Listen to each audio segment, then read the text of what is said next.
All right, let's jump right in.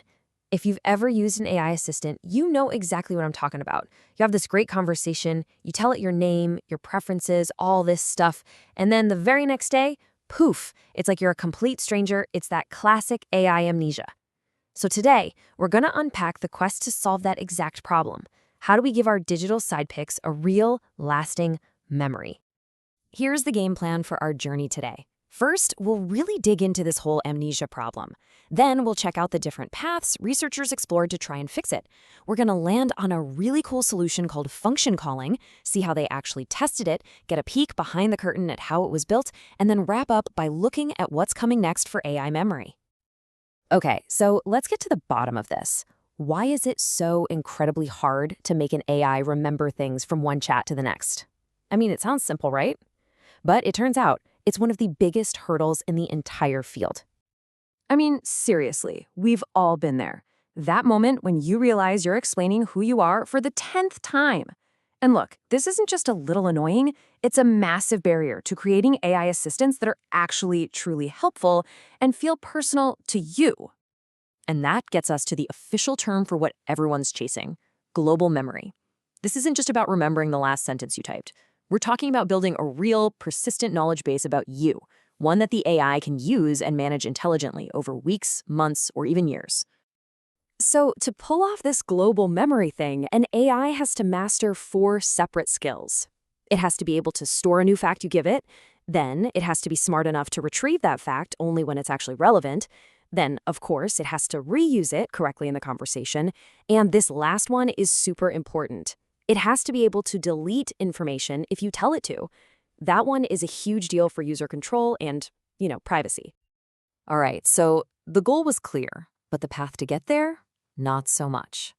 Researchers went down a bunch of different rabbit holes, and each one had its own tangled mess of problems.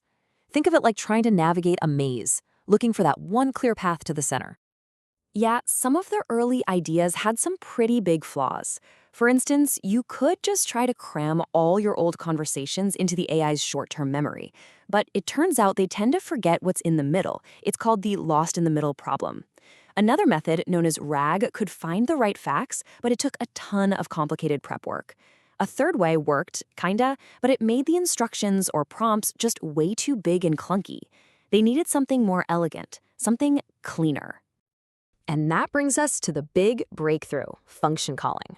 The core idea here was a total game changer. Instead of just trying to make the AI's brain bigger, what if you gave it a set of tools to manage its own long-term memory? This really nails the shift in thinking.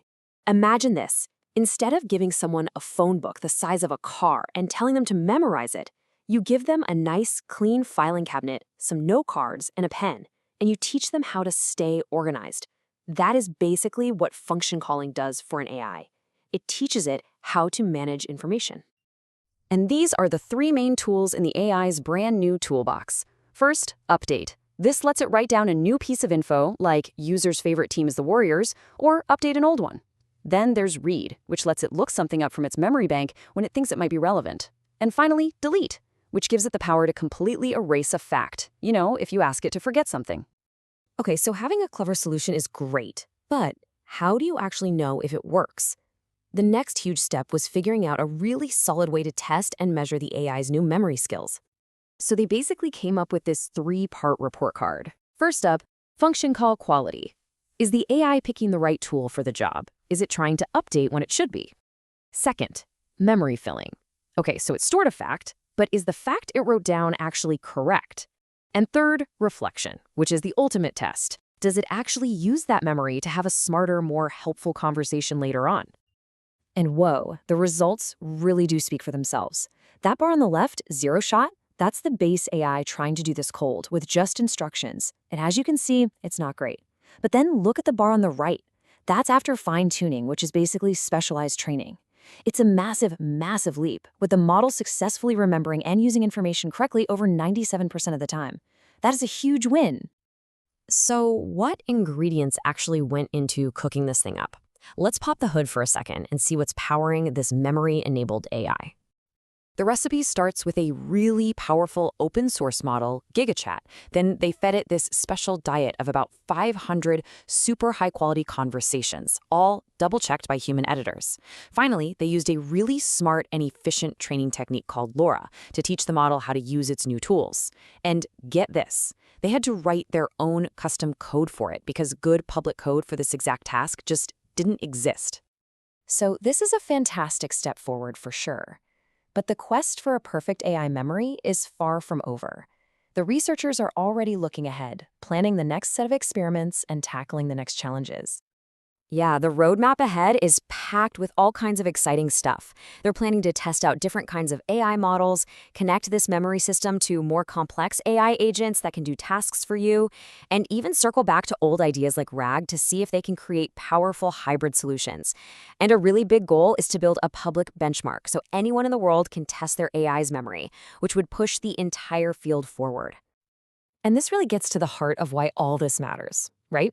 It's not just some abstract technical problem. It's about building assistants that actually know us. So it kind of leaves you with this thought.